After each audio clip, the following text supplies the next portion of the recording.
내 마음의 안시 10주차 세 번째 시를 보도록 하겠습니다. 연본으로는 37번째 시가 되고요. 우리 교재로는 32페이지에 있는 시입니다. 산곡, 황산곡이니까 황정견이라고 있죠. 우리 조선시대 때 황정견의 시집은 특별히 국가에서 주석서를 내라라고 임금이 명령 내릴 정도로 유명했던 분입니다. 거의 우리나라 초기에는, 조선시대 초기에는 200이나 두보만큼이나 추앙을 받았던 인물이고요. 이분이 이제 이른바 강서시파라고 해가지고 이 전고를 많이 쓰는 좀 약간 험벽한, 약간 어려운 시를 썼던 이 파가 있는데, 이런 유파가 이제 조선 초기에 들어와서 서거정을 비롯한 조선 초기의 어떤 문인들이죠. 이들이 이제 해동 강서시파라고 하는 것을 스스로 자처하면서 창작 활동을 했던 적이 있습니다. 황정견의 자는 노직이라고 되어 있고요. 산곡이라는 호를 가지고 있습니다.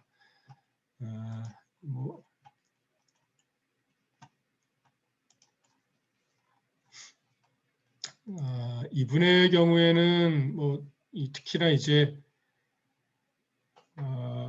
1095년에 왕한석의 신법당이 부활된과 동시에 구법당이었던 이 사람은 신법을 비난했던 죄목으로 이제 유배를 가게 됩니다. 또 얼마 뒤에 사면 복직되나 또다시 무고를 당해서 광서성 쪽에서 이제 유배되어 병사를 하게 됩니다. 그러니까 이 구법당이니까는 소동파 쪽과 이제 가까운 계열인 거죠. 시인으로서의 명성이 높았고요. 스승인 소식과 나란히 송대를 대표하는 시인입니다. 고전주의적인 작품을 지녔고요. 학식에 의한 전고와 수련, 아주 연말을 통한 조사를 특색으로 합니다. 자, 제가 다시 적어드릴게요. 이게 지금 전고라고 되어 있죠. 전고와 조사라고 이렇게 있습니다. 이게 놓을 조자예요.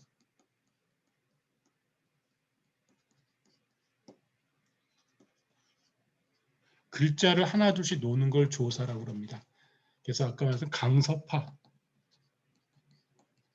강서시파의 시조로 불립니다. 글씨도 잘 썼던 모양입니다. 북송 4대가 글씨 잘 쓴 사람으로 행처소에 뛰어났던 인물입니다. 좀 글씨에 좀 관심 있으신 분이라면 황정견의 글씨에 대해서도 많이 들으셨을 것 같습니다. 자, 이분의 시 가운데 지금 그림 속에 조는 올이라고 되어 있는 시를 보도록 하겠습니다. 화수압이에요. 화는 그림 화자고 수가 좋을 수자예요. 오늘의 키워드입니다. 이 시의 키워드는 졸고 있는 거예요. 아마도 고개를 이렇게 수그리고 있는 거겠죠. 빳빳하게 들고 있는 게 아니라 수그리고 있는 거죠. 압이라고 하는 것은 오리 압자입니다. 오리 두 마리가 고개를 수그리고 졸고 있는 그림을 보고서 그림에 대해서 시를 쓴 겁니다. 이런 작품들을 제화시라고 부릅니다. 지을 제자고요. 그림 화자고 제화시랍니다. 그러니까 그림에다가 지은 시란 얘기죠. 그러니까 그림에 충실하게 써냈기 때문에 제화시의 경우에는 특별히 어떤 누군가의 의식이 들어가 있다. 주제를 끄집어내기 어렵다라고 하는 평도 있긴 합니다. 약간 관례적인 시라서 그런 거죠. 또 꼭 그렇게만 볼 건가? 왜냐하면 굳이 시를 썼다면은 어떤 풍경을 보고 쓸 수도 있지만 그림을 보고, 그림도 안에 풍경으로 포착된 거잖아요. 그림을 보고 썼다면은 그 나름대로 이유가 있지 않겠는가라고 볼 수 있을 것 같습니다. 이 시도 1구와 2구 사이에는 사물이 등장합니다. 주로 새가 등장하는데요. 오리를 비유하기 위해서 금개와 난새가 등장을 합니다. 읽어보도록 하겠습니다. 산계 조영 공자에 고란 무경 부작상 고란 무경 부작상 천하진성 장회합 양부상의 수추강했습니다. 산계라고 하는 것은 산에 사는 닭인데요. 이거는 금계를 가리킵니다. 우리가 금계, 예쁘죠? 이렇게 화려한 빛깔을 가지고 있습니다. 예쁜 빛깔을 지녔고 오체로 아주 현란합니다. 그런데 이놈은 스스로 자기 깃털을 사랑하여서 종일토록 물에 비춰본대요. 그러다가 자기도 모르게 물에 비친 자기의 빛깔에 현혹돼서 너무 고와. 그래서 물에 빠져 들어가서 죽는다라는 그런 어리석음을 갖고 있다고 합니다. 그래서 금괴와 관련된 시들을 보면 푸른 물에 자기 자신을 비추었다가 자신을 사랑하길 끝내 이리도 어리석었는가 하는 거죠. 우리 그리스 로마 신화에도 그런 꽃이 있죠. 아네모네 꽃인가요? 그러니까 뭔가 정확한 이름은 잘 모르겠습니다. 그러니까 나르시즘이라고도 부르는 거예요. 자기의 마음, 자기의 모습에 자기도 모르게 빠져가지고 거기서 허우적대는 거를 얘기할 때 쓰는 거죠. 금괴란 놈이 그런 어리석음을 가지고 있네요. 그죠?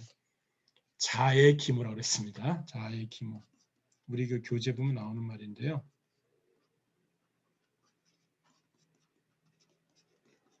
자기의 그 아름다운 오체 빛깔의 이 깃털이 너무 예쁜 거예요. 자, 자애라는 말 잘 기억해 주세요. 애라는 말이 이런 때 쓰는구나 라는 거죠. 우리가 애라고 하는 말을 지금 쓰면은 애정, 그러니까 다양한 어떤 사람들에 대한 어떤 좋은 감정들을 애정 그러잖아요. 또 진지하고 어떤 경우는 잘 되기 위해서 뭔가 하는 것도 애정이 있게 한다 이러잖아요. 근데 이제 보통 이렇게 이 고전에서 쓰인 용례들을 보면은 애라고 하는 글자는 선의에 의해서 좀 관계 속에서 정말 좋은 마음 이것보다는 어디에 집착하는 거, 어디에 매여 있는 거, 어디에 너무 아끼다 못해서 뭔가 해를 입을 것 같은데 많이 쓰는 것 같아요. 100% 그렇지는 않습니다. 그런데 애자가 쓰이는 데서는 애착하다. 착이라는 말은 들러붙다라는 거죠. 애착이 간다라는 거죠. 이렇게 쓰기도 하고 이렇게 쓰기도 하죠. 지을 자자를 착이라고도 쓰잖아요. 그러니까 애착을 갖다라는 것은 어디에 들러붙는 거죠. 그 보편적인 사랑은 사실 거의 불가능해요. 잘 보시면 예수님이든 부처님이든 보편적인 사랑을 말씀하시잖아요. 이게 쉬운 게 아니에요. 어떻게 사랑을 보편적으로 하세요? 분명히 내가 사랑하는 대상이 있으면 거기에 꽂히는 거거든요. 많은 경우 사람들은. 근데 이제 성인이었던 분들은 그렇지 않은 거죠. 누구나 모든 사람들이 잘 되기를 바라는 마음으로 보편적인 사랑을 추구하는 거죠. 그 보편적 사랑이란 말 자체가 저는 말 자체가 약간 모순이라 생각을 해요. 사랑이라는 거는 강하게 이게 일종의 그 악셀레터 같은 밟는 것 같아가지고 악셀레이터 밟는 것 같아가지고 한번 사랑하게 되면은 계속 가고 집착하게 되고 결국에는 파멸해 있는 경우가 많이 있는 것 같거든요. 참 어려운 거죠. 부모 자식 사이의 사랑 잘 보세요. 이게 어디까지 가야 될지 그 경계선을 배워나가는 과정이 인생인 것 같아요.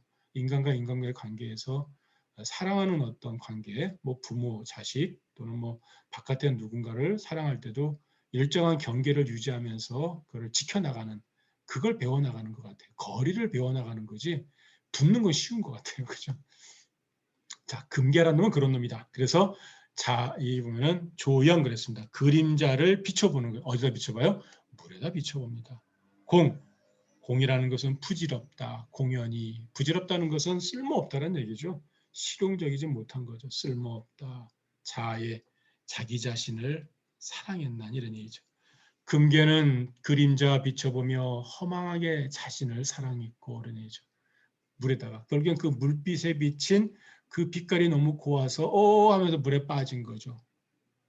우리가 흔히 그래서 밤에 늪이라든가 물가에 가지 말라 그러잖아요. 뭐 물에 있는 귀신이 너를 끌어당긴다 그러는데 천천히 들여다보면 나도 모르게 물에 비친 나의 모습에 반해가지고 가는 경우도 있는 것 같아요.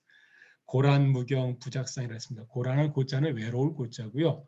나는 난세입니다. 고란. 난세는 좀 봉쇄를 닮았다고 그래요. 푸른빛이 많고 이놈도 오체를 띄었습니다. 오음이 맞았기 때문에 봉황과 함께 짝을 이룬다고 하죠. 예전에 그 한 왕이 난세를 얻었는데 3년토록 울지 않았대요.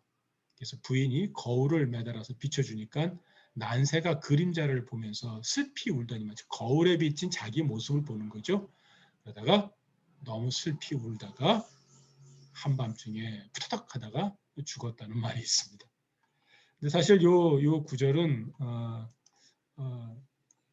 일종의 난세가 거울을 비추면서 짝을 이루지 못한 서러움에 대한 이야기인데 어쨌거나 둘 다 뭐냐 하면은 그림 거울을 비춰보면서 실제 자기 자신이 자기 삶을 이루지 못한 채 온전하게 삶을 이루지 못한 것, 화합을 이루지 못한 것을 보여주는 용례로 쓰였습니다. 그래서 무경, 춤출무자로 되어 있지만은 거울을 보면서 좋아라 했겠죠. 거울 보면서 쟤도 저기 있네. 자기 짝인 줄 알고 하지만 끝내 짝이 되진 않은 거죠. 쌍을 이루지 못한 겁니다. 그래서 외로운 난세는 거울에 춤을 추다 짝을 이루지 못했네. 두 놈 다 금괴든 난세든 그림자에 또는 거울에 비친 모습을 보면서 한 놈은 지독히도 그것을 좋아하다 목숨을 잃은 거고 한 놈은 그 짝인 줄 알고 하다가 결국엔 그것이 짝이 아닌 줄 알고 한번 떨쳐 일어나 제 목숨이 끊어진 그런 거라고 볼 수 있겠습니다.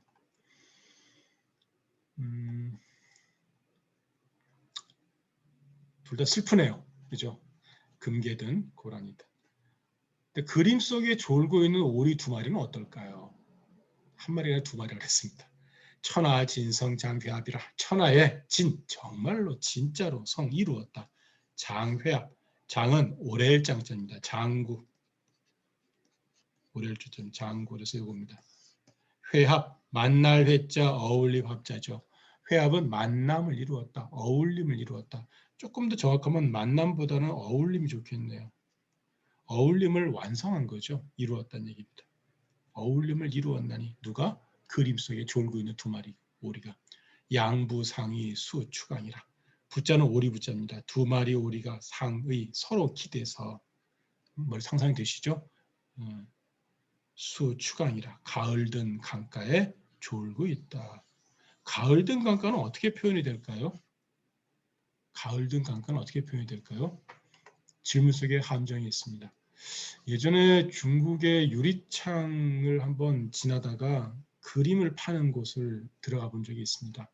이 사람들이 이제 이 손님들을 유혹하기 위해서 거기에 이제 화가가 나와가지고 그림을 그려줍니다.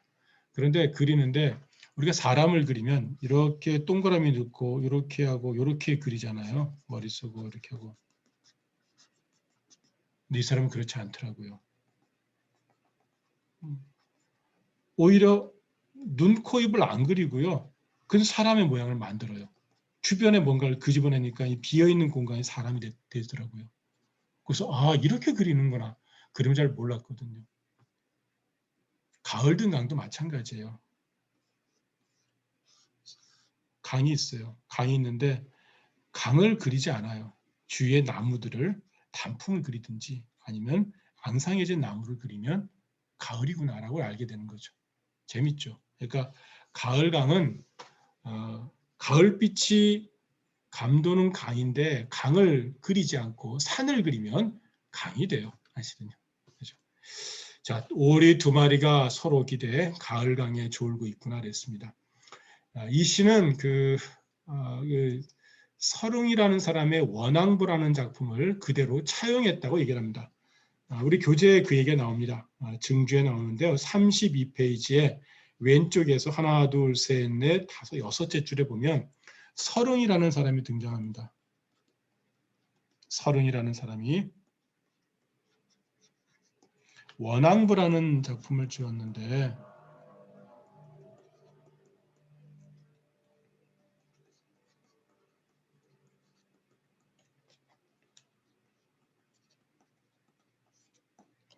원앙부라는 작품을 지었는데 거기에 이렇게 되어 있다 그랬습니다. 산계 영수 나상득 그랬습니다. 금계가 물에 자기를 비추는데 어찌 짝을 얻을 수 있으랴? 고란 조경 불성쌍이라. 외로운 난세 거울에 비춰보면서 짝을 이루지 못하네. 천하진성 장회합. 천하의 참으로 좋은 장구한 만남을 이루었으니 무승비익 양원앙이라 그랬습니다. 마지막 구절만 약간 거의 다르죠. 여기다 쓸게요. 없을 무자에다가요.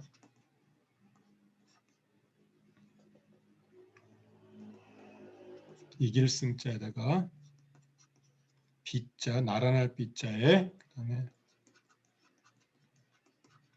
날개 이자에다가 이게 점 썼네요. 두 양자인데 제가 둘 양자에 그다음에 원앙의 양자입니다. 원앙.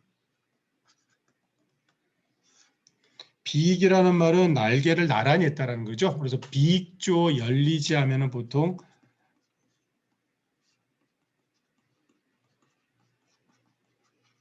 우리가 그 아름답 금수를 가진 그런 어떤 대상을 비유할 때 많이 쓰는 말이죠. 그러니까 날개를 곁고 있는, 겼다? 라면 혹시 아시는지 모르겠습니다. 날개를 겼다. 겹고 있는 두 마리 원앙새보다 나은 것이 없구나. 이제 얘들이 제일 낫다 이런 얘기입니다. 그죠? 이것보다 더 뛰어난 것은 없다라는 뜻입니다. 요거를 지금 이렇게 쓴 거예요. 양부, 상위, 추수, 추강으로 이렇게 옮겨 놓은 거죠.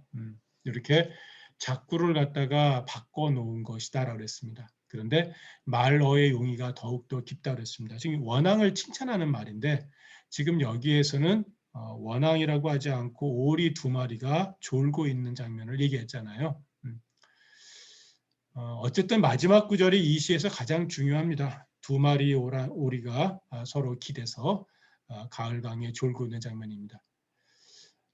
그림 속에서 짝을 이루고 있는 것을 들어서 현실의 난세나 금계처럼 독처하고 있는 것에 대한 아쉬움을 드러내려는 것은 아닐까 생각해 봅니다. 지금 이 원앙부를 지었던 서릉의 원앙부에 나오는 이 원앙은 실제 세죠. 그러니까 원앙, 금계, 고란, 란, 이 난세 세 가지를 두고 하잖아요. 그런데 여기는 그림 속의 오리예요.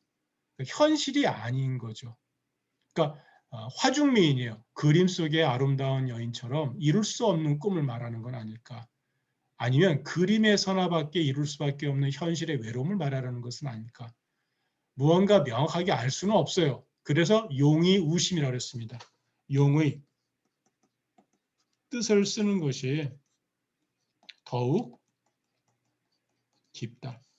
이렇게 쉽게 드러나는 것은 천근이라고 그런다 했죠. 나쁜 말이 아니에요. 천근한 거는요. 쉽다라는 얘기예요. 근데 이것은 더욱 이게 조금 어렵죠. 사람마다 다 다르게 생각해야 되는 것도 여러 가지 있잖아요. 이렇게 생각하고 저렇게 생각하는 각가지 것들의 경우가 있는 것이 우심이에요. 난개가 홀로 살아가는 것은 화합이 회합한 것만 못하다는 거죠. 여러분은 어떤 삶을 원하실까요? 거기에 이제 이 질문을 던지는 거겠죠. 화합은 실제가 아니에요. 사실은요. 생명이 없는 것인데도 불구하고 생명이 있는 것을 이겨내니까는 이 마지막 구절은 훨씬 더 심각한 어떤 문제 제기를 한다고 볼 수가 있습니다. 이 시는 기본적으로 금계나 난세가 모두 혼자 살고 있습니다. 하지만 그림 속에 우리가 영원히 같이 지내는 것만 못하구나라는 거죠. 좀 많은 걸 생각하게 만드는 것 같습니다. 저는 여기에 또 하나 말씀드릴 게 숫자입니다. 졸고 있다는 뜻입니다. 졸고 있는 것. 이놈은 지금 그림자 비춰보는 행동을 하고요. 이놈은 거울 보듯 춤을 추고 있습니다. 여기는 졸고 있습니다. 존다라고 하는 것은 게으름으로 이렇게 보통 얘기되지만 안정돼 있고 휴식을 취하고 평안할 때 가능한 거죠. 이게 너무 늘어서 게으르다고 볼 수도 있지만 게으르다고 하는 것도 이것도 약간 이 정도의 차가 있지 않을까요? 어떤 사람은 이렇게 잠깐 쉬는 것도 게으르다고 할 수 있는 것이고 어떤 사람은 하루 종일 아무것도 안 하는데도 게으르다고 하지 않고 할 수도 있잖아요. 상대적인 개념이에요. 사실은요. 일단 이 수라고 하는 것, 졸고 있는 모습은 외부의 세계에 대해서 약간 거리를 둔 채 내 안의 세계로 침잠했다고 볼 수 있죠. 어찌 보면은 금계나 난세라는 것은 바깥에 있는 뭔가를 추구한다고 볼 수가 있어요. 그죠? 거울도 비춰보고 그냥 외로운 경우가 아니고요. 물에 비춰보면서 자기를 확인하는데 다른 누군가에 의해서 조회를 받는 어떤 행위라고 볼 수 있는 거죠. 자, 너 괜찮아 라고 말을 들어야지 괜찮다고 여기는 거고 너 이뻐 라고 누군가 얘기를 해줘야 진짜 이쁜 줄 아는 거죠. 그러지 말고 내 안의 세계로 침잠하는 거, 그게 사실 좋은 거 아닐까요? 외부의 세계에 잠깐 눈을 감고 거리를 두는 거. 약간 패안이라고 그러죠. 다들 패자죠. 다들 패자.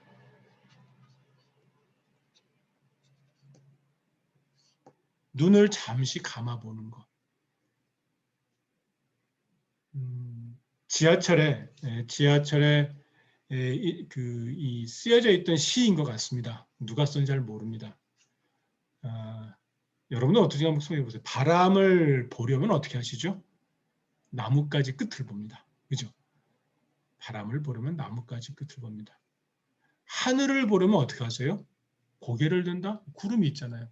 구름 너머를 보는 거죠.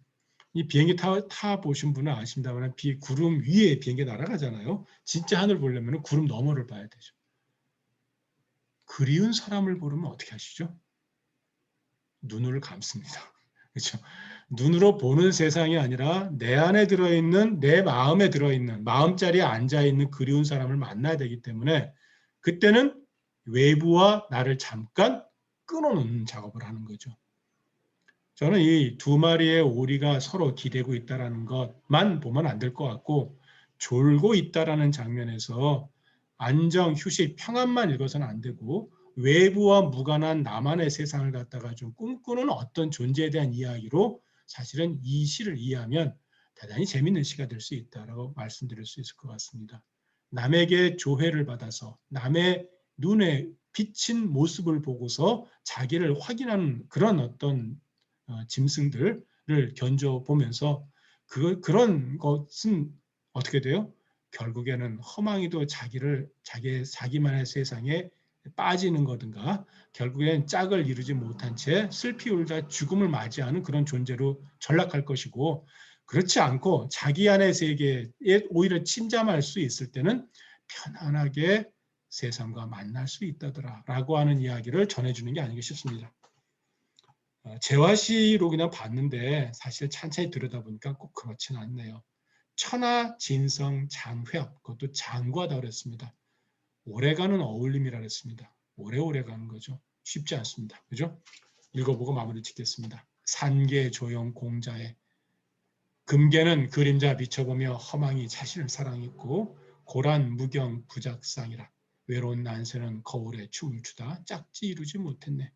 천하진성 장회합 참으로 천하에서 장구한 만남을 이루었나니 양부상의 수추강이라 오리 둘이 서로 기대 가을강에 졸고 있어라 그랬습니다.